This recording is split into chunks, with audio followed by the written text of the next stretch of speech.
लेखन को एक साथ इतने स्नेह के साथ सेलिब्रेट कर रहे हैं। उनके लेखन के लिए मैं क्या कहूँ, मुझे लगता है शायद कागज़ का हर पन्ना शायद इस उम्मीद में रहता होगा कि कब उनके लफ्ज़ों की स्याही उन पन्नों पर आ गिरेगी। एक बहुत खूबसूरत ख़जाना दे गए हमें, जिससे हम आज भी प्रेरित होते हैं।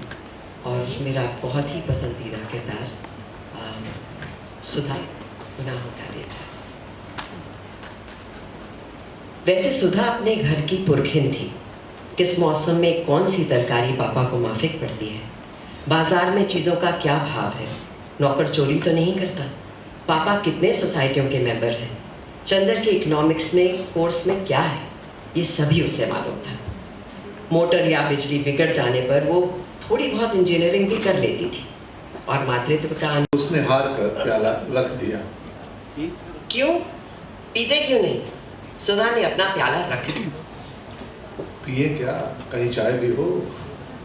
तो और क्या खालिस चाय पीजिएगा? दिमागी काम करने वालों को ऐसी ही चाय पीनी चाहिए। तो अब मुझे सोचना पड़ेगा कि मैं चाय छोड़ूं या रिसर्च। न ऐसी चाय मुझे पसंद है, न ऐसा दिमागी काम। लो, आपको विश्वास नहीं होता? मेरी क्लास फेलो है गीसू कासू, सबसे तेज लड़की है। उसकी अम्मी उसे दूध में चाय उबाल कर देती है। क्या नाम है तुम्हारी सखी का? गीसू। बड़ा अच्छा नाम है। और क्या, मेरी सबसे घनिष्ठ मित्र है और उतनी ही अच्छी है जितना अच्छा नाम। जरूर जरूर, मुंह बिचकाते हुए चंदर ने कहा, और उतनी ही काली होगी जितने काले गेसू। शर्म नहीं आती किसी लड़की के लिए ऐसा कहते हुए? और हमारे दोस्तों की बुराई करती हो तब क्या? वो तो सब है अमीर और बुजुर्ग थे, मगर अपने पापा और चंदर इन दोनों के सामने हमेशा उसका बचपन इठलाने लगता था। दोनों के सामने उसका हृदय उन्मुख था और स्नेह बाधाहीन। लेकिन हाँ, एक बात थी, उसे जितना स्नेह और स्नेह भरी फटकारें और स्वास्थ्य के प्रति चिंता अपने पापा से मिलती थी, वो सब बड़े निस्वार्थ भाव से वो चंदर को दे डालती थी। खाने पीने की जितनी परवाह उसके पापा उसकी रखते थे, ना खाने पर या कम खाने पर उसे जितने दुलार से फटकारते थे, उतना ही ख्याल वो चंदर का रखती थी। और स्वास्थ्य के लिए जो उपदेश उसे पापा से मिलते थे, उसे और भी स्नेह में पाकर वो चंदर को दे डालती थी। चंदर कै बजे खाना खाता है, यहाँ से जाकर घर पर कितनी देर पड़ता है, रात को सोते वक्त दूध पीता है या नहीं, इन सब का लेखा जोखा उसे सुधा को देना पड़ता। और जब कभी उसके खाने पीने में कोई कमी रह जाती, शब्दों में बयान करना कि हमें, हमारे जैसे लोगों का कि कैसा लग रहा है, बहुत ही अजीब है और बोल ही नहीं सकते। बट प्रयास का मैं ज़रूर सराहना चाहूँगी। I really want to praise the initiative which is been taken, because Dharamvir Bharati जो हैं हमारा, क्योंकि हम राष्ट्रीय नाट्य विद्यालय से हैं, तो हम लोग तो मतलब मुझे नहीं लगता NSD के किसी बच्चे को भी अंधा युग नहीं पता या धर्मवीर भारती नहीं पता। बट हमारा देश बहुत सारे युवकों का है और I think youth should know कि he was an epitome of romance. जैसे वो लिखते थे, हम लोग, मुझे नहीं लगता कि आज के बच्चों को समझ भी आता है, या वो समझ भी सकते हैं अगर वो नहीं पढ़ें कि क्या उनकी तुलना जैसे वो करते थे, उनकी सिमिलीज जो होती थी, वो जैसे आँखों का अपराजिता फूल से कंपेयर करना, मुझे नहीं लगता कि हर राइटर ये कर सकता है।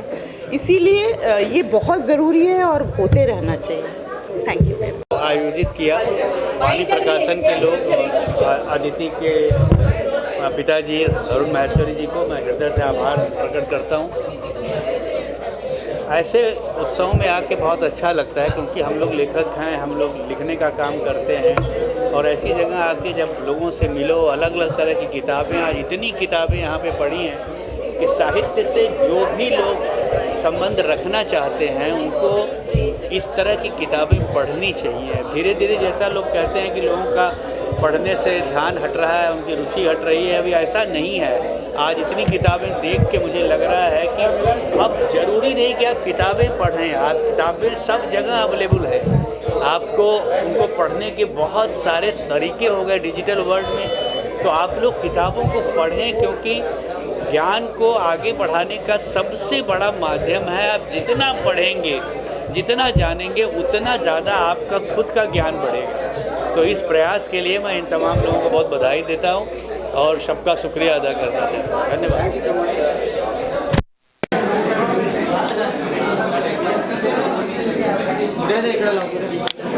कैसा लग रहा है आपको? बहुत ही अच्छा लग रहा है, बहुत ही संतोष मिल रहा है कि भारती जैसे लेखक के फिर से गलत बहुत ही अच्छा लग रहा है, बहुत ही संतोष मिल रहा है कि डॉक्टर धर्मवीर भारती जैसे लेखक का शताब्दी वर्ष मनाया जा रहा है। उनकी शताब्दी वैसे तो 25 दिसंबर को पड़ती है। 25 दिसंबर 1924 में उनका जन्म हुआ था, उसी दिन जिस दिन उनके घनिष्ठ मित्र अटल बिहारी वाजपेयी जी का जन्म हुआ था। लेकिन किसी वजहों से ये कार्यक्रम 25 दिसंबर को नहीं हो सका। कुछ लोग महत्वपूर्ण भारती से जुड़े हुए यहाँ नहीं थे उस समय। बहुत से अभिनेता जिनको आज आपने देखा वो लोग नहीं थे, भले वो दिव्या दत्ता रही हूँ, भले वो अनूप सोनी रहे हों, भले वो पंकज त्रिपाठी रहे हों। बहुत से लोग यहाँ नहीं थे उस समय।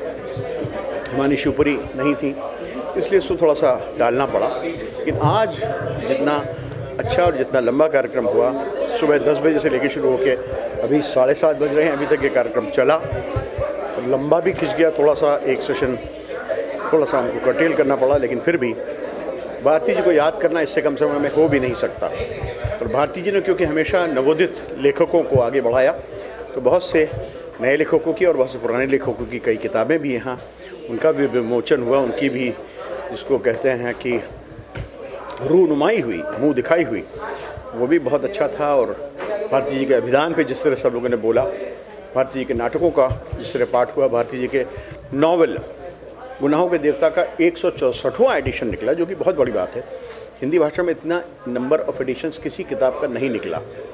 इस किताब को 76 साल हो गए छपे हुए, और 76 साल में 164 मतलब लगभग एक साल में 2.25 एडिशंस निकलते रहे इस किताब के लगातार, तब से लेके 1949 से लेके अब तक 2025 तक।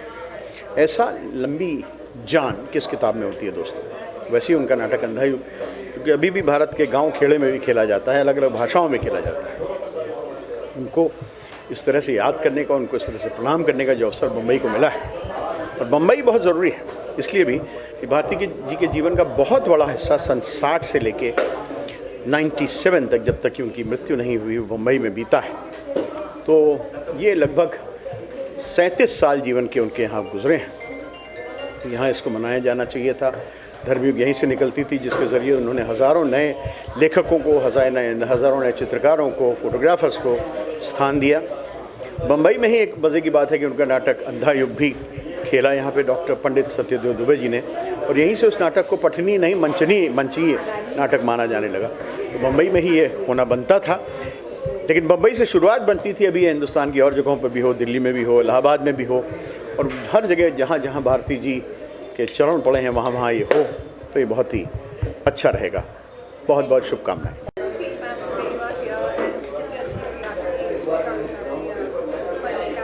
बहुत अच्छा लग रहा है क्योंकि धर्मवीर भारती हमारे हिंदुस्तान के प्रमुख राइटर हैं और धर्मयुग के संपादक रह चुके हैं। और बचपन में मुझे याद है कि बचपन से यादें जुड़ी है कि धर्मयुग और हिंदुस्तान हम लोग बहुत खूब पढ़ा करते थे। सारिका तक तो बड़ी साहित्यिक मैगज़ीन्स निकलती थी, बहुत सारे राइटर्स के उपन्यास उसमें निकलते थे। और फिर जब मैंने नाटक के उसमें, तब मैंने अंधायुग पढ़ा तो मैं बहुत उससे इम्प्रेस हुई। और आज भी मतलब बाय चांस चॉइस थी कि गुनाहों के देवताओं के अंश पढ़ूं कि अंधायुग, तो अंधायुग कम पढ़ रहे थे तो मैंने कहा क्यों नहीं, कि मैंने नाटक तो नहीं किया, तो मेरा हमेशा मन होता है गांधारी का जो किरदार है, तो गांधारी का शाप मैंने पढ़ा, बहुत ही इफ़ेक्टिव है। और जैसे कि और इतने सारे कवियों को भी सुना, इतने अच्छे लेखक आए हुए थे, सूर्य बालाजी, बहुत सारे, उनका नाम अभी मैं नहीं लूँगी, बहुत अच्छा लगा। और गुनाहों के अंश के गुनाहों के देवता के अंश पढ़े गए, उसका 164th एडिशन निकला है, विच इज़ अमेजिंग। कि हमें लगता है कि पुस्तकें लोगों ने पढ़ना बंद कर दिया, पर ये उसका प्रूफ है और बहुत खुशी की बात है। और बहुत अच्छे अच्छे लोगों से, पंकज त्रिपाठी, दिव्या दत्ता, सीमा पावा, बहुत अच्छे, बज्जू भाई, राम गोपाल बजाज हमारे गुरु थे, बहुत अच्छे अच्छे लोगों से मिलना हुआ, उन्होंने अपना पाठन करा, किसी ने उनकी यादें शेयर करी, बहुत अच्छा लगा सुन के। I really enjoy, thank you. गुनाह के देवता, अगेन गुनाह के देवता मुझे लगता है is about love, and it is about love with many, you know, the best part about Dharmveer Bharti is it's not one dimensional, it has many dimension, it has many depths, so it's not like flat. So and hence no wonder कि अब तक वो editions ख़त्म ही नहीं होते। सबसे ज़्यादा प्रकाशित किताब है ये, सबको पता है इंडिपेंडेंस के बाद।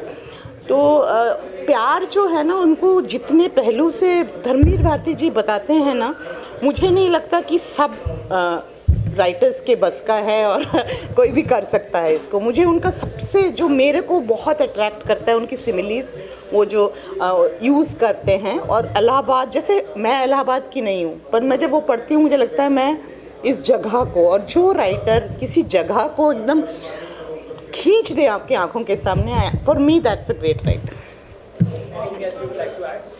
आई just want to add that I don't know, मतलब जैसे मैंने अभी भी किसी से बोल रही थी मैं यही, कि हम क्यों नहीं नए वैलेंटाइंस डे हमारे लिटरेचर से मनाएं और उनके बर्थडेज को मनाया जाए। हम क्यों वैलेंटाइंस डे या कुछ भी, मतलब इश्क को तो ज़रूर सेलिब्रेट करना चाहिए, मैं नहीं मानती कि नहीं मनाना चाहिए, लेकिन हमारे बहुत अच्छे अच्छे इश्क के राइटर रहे हैं, उनके बर्थडेज में मुझे लगता है वैलेंटाइंस डे मनना चाहिए। Thank you very much.